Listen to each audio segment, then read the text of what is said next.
Hola, hoy vamos a meternos de lleno en algo que parece muy objetivo, los informes financieros, pero que en realidad puede moldearse.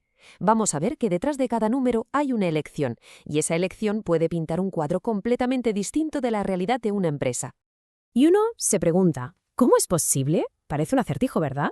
Pues la respuesta está en las elecciones contables que la dirección de una empresa puede tomar. Y son precisamente esas elecciones las herramientas que vamos a analizar hoy. Así que para entender todo esto, vamos a construir lo que podríamos llamar una caja de herramientas del analista. Primero, exploraremos la contabilidad de las adquisiciones, luego el enigma de las divisas, después veremos cómo detectar alertas con modelos cuantitativos y finalmente repasaremos algunas comprobaciones cruciales. Vamos al lío.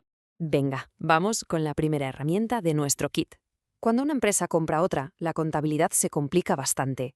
No se trata solo de sumar activos, sino de valorar lo intangible. Y aquí es donde entra en juego un concepto que es clave.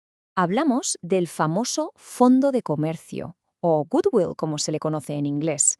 En esencia, es lo que se paga por encima del valor en libros de los activos de la empresa que se compra. Representa el valor de la marca, la lealtad de los clientes, todo eso que es súper crucial pero que claro, no se puede tocar. Vamos a ponerlo en cifras, que se ve mucho más claro. Imagina que pagas 400 millones por una empresa cuyos activos netos valen 350. Pues bien, esos 50 millones de diferencia se registran en el balance como fondo de comercio. Es un activo más, sí, pero ojo, es uno que hay que vigilar muy de cerca. Pero ojo, aquí viene la amiga del asunto. La forma de medir ese fondo de comercio varía. Bajo las normas internacionales, las NIF, se puede usar un método que registra un fondo de comercio menor. Esto, lógicamente, reduce el total de activos en el balance. ¿Y la consecuencia cuál es? Pues que con los mismos beneficios, la empresa de repente parece mucho más eficiente, porque su retorno sobre activos, el famoso ROA, es más alto. Es el mismo negocio, que quede claro, pero una simple elección contable te cambia la foto por completo. Bueno, dejamos las adquisiciones y pasamos a la segunda herramienta. Para las empresas multinacionales, operar con diferentes monedas es un verdadero rompecabezas contable, y es que las fluctuaciones de los tipos de cambio pueden llegar a distorsionar los resultados por completo. A ver, para entender esto, hay que tener claros dos conceptos. La moneda funcional es la del día a día de la empresa, donde genera y gasta su dinero. En cambio, la moneda de presentación es simplemente aquella en la que se publican los informes. Y claro, muchas veces no son la misma, y ahí es donde empieza el lío. Entonces, la pregunta del millón es, ¿cómo se convierte, por ejemplo, un balance que está en libras a un informe en euros? Pues no hay una sola respuesta. Hay dos métodos principales y sus resultados son muy diferentes. Y aquí los tenemos, el método de la tasa corriente y el método temporal. La elección entre uno y otro depende de la relación entre la filial y la matriz. Como se ve, usan tipos de cambio distintos, pero la clave, de verdad, está en dónde va a parar el ajuste final.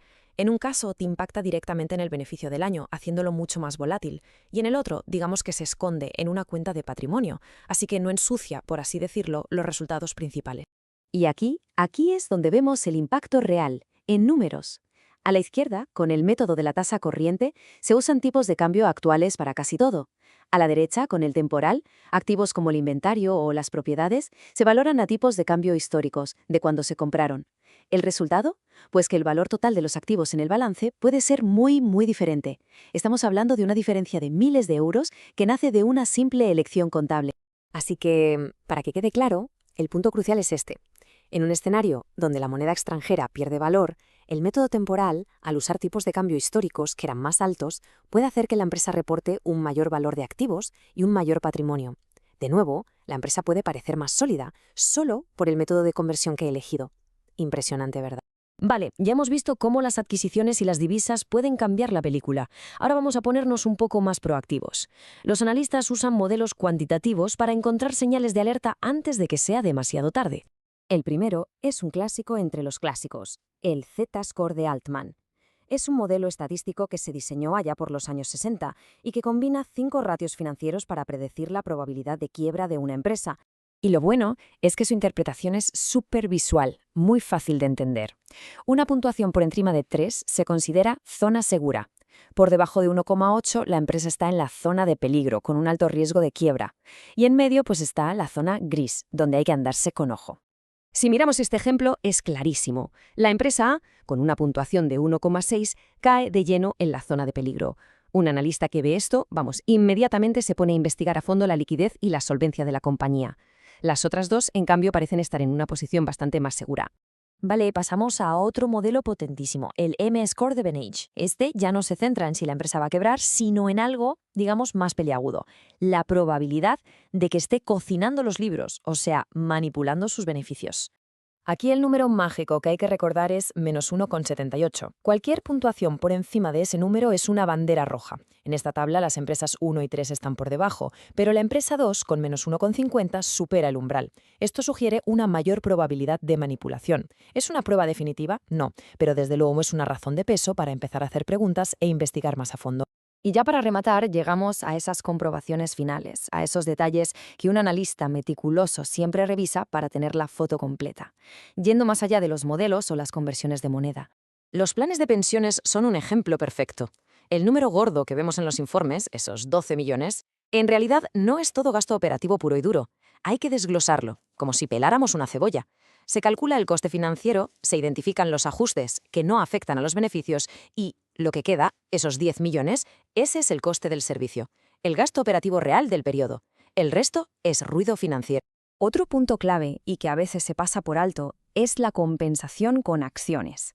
Aunque no sea una salida de dinero inmediata, es un coste real como la vida misma, porque diluye el valor para los accionistas.